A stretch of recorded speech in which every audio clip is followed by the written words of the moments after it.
microphones stuck in my face. They're taking pictures. And this young priest who's behind us, buddy, you got to tell him something. Jeez, I said, look, as far as I know, the FBI says there's 5,000 Italian Americans nationwide that are supposed to be involved in this criminal conspiracy called the Mafia. But there's over 32, 34 million, something like that, Italian Americans. The 5,000 represents a fraction of 1%. Yet we're all taught with this image, if we have an Italian name, we must be connected. And I think that's damned unfair. They took this down and took pictures and left. Boy, I ran down to the newsstand the next morning. If they write me a story about organized crime and my father hears me talking, mentioning organized crime, I'm in a lot of trouble. Nothing in the paper. All week long, nothing. Thank God. I didn't get my story about the canal, but I'm not in trouble with this organized crime stuff.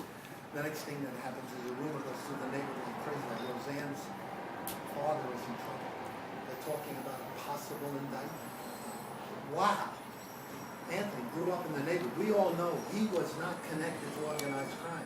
But he had to take over the presidency of the union because when Tough Tony Anastasio, Marion, his wife's father, died, he was told that he would take over the direction of the union and deal with the press and deal with the press and deal with the politicians. And the other guys would take care of them. You see, they had an understanding with our government at the time. 6% of all the cargo coming into Brooklyn was allocated for organized crime. They could pilfer 6% of all the cargo coming into New York. 6% because they could pass that on to the consumer. And since organized law enforcement couldn't do anything about organized crime on the waterfront, they settled for that arrangement. So that arrangement was handled by other people. Anthony Scotto had to take care of union business, legitimate union business. This is an unrelated Anthony Scotto? Unrelated to organized crime. No, unrelated to you. He was not related to me. No, we're not here. He's a Scotto di Antonio. I'm the Scotto di Fasano or something like that. In any case, what's going on? Story breaks in the New York Times with a big picture of Anthony and Marion, his wife, Roseanne's. And Roseanne is like this. Anthony Scotto brought before New York State Crime Commission, reputed to be part of Carlo Gambino crime family, married to Marion Anastasio, niece of Albert Anastasio of Murder Incorporated. I mean, a real hatchet job on Anthony. And the neighborhood knew there was a hatchet job on Anthony because they knew Anthony personally was not involved. But he was married to Anthony, to Marion, and he had to take the job as the president of the union, and he tried to do a legitimate job as a union leader. Now he's in trouble. The story breaks in the New York Times with a big picture, half picture of Anthony and Marion, brought before New York State Crime Commission, reputed to be part of Carlo Gambino crime family, married to Marion Anastasio, niece of Albert Anastasio of Murder, and right next to the big picture of me. And one of the kids that was with me at the time, who today is the commissioner for the Office of Emergency Management for the City of New York, Joe Bruno, lives here on 3rd Place. But at that time he was 22 or 23-year-old, and the two of us are standing tall. Salvatore Buddy Scotto calls for a crackdown on organized crime on Brooklyn waterfront.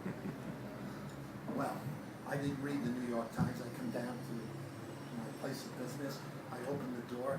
My mother, my father, are sitting at the desk staring at me like this. And all my aunts, uncles, and cousins in the neighborhood from out of the neighborhood are in the funeral home at 8 o'clock in the morning. I thought somebody in the family died. What's going on? My father picks up the newspaper. This is going on. I looked and I went. Anthony and Marion, we all knew each other. We grew up together. My father was get your wife and your kids and get out of the city of New York. And I looked at them. They believed I committed suicide and maybe I destroyed them too. And they were hell-bent and determined. How stupid could I have been to put us all in jeopardy like this? Well, I backed out, closed the door on this. Wow, I've got to go home and tell my wife. Pull the kids out of school. We're leaving. I don't know where we're going, and I don't know if we're coming back. And I'm supposed to be running for Congress. I said, I don't know how I'm going to... My wife's maiden name is Ritz. She comes from this little town near Ohio. How do I even begin to tell her about this kind of threat and intimidation that my family is under? She'll never understand. She'll think I'm nuts. But I got to tell her, and she's got to go, whether she knows it or not. My daughter is 6 years old. My son is 4. Get out of the car in front of my house and get in there to deal with this. She comes running out of the house screaming at me. How dare you have done this to me and my family? Who do you think you are? I'm afraid to stop my car. She got a couple of telephone calls. In no time at all, I got 2 kids pulled out of school. My wife looking daggers at me, and I'm driving to Kennedy Airport. I'm leaving. I don't know where the hell I'm going, and I don't know if I'm coming back, and I'm supposed to be running for Congress, but I ended up in Florida at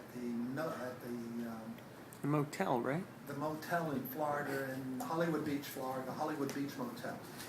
I'm there a whole week looking at New York City newspapers. Congressional candidate disappears, but they're not carrying New York City. I'm beside myself. How long can this go on? 3 weeks I'm away. My father telling me I don't dare come home. Hung up on me a couple of times. My grandfather, who came to this neighborhood in 1898, been around the block a few times, gets a hold of my father and says, "Man, what are you going to do with your granddaughter? Her maiden name is Ritz. She doesn't know what's going on. You got 2 grandchildren. But he doesn't know anything about organized crime. He can't testify against any of those guys. And they know it. They're not worried about it." I was allowed to come home because my father didn't know what else to do. How long else could I be sitting at a motel in Florida? Okay, I come home.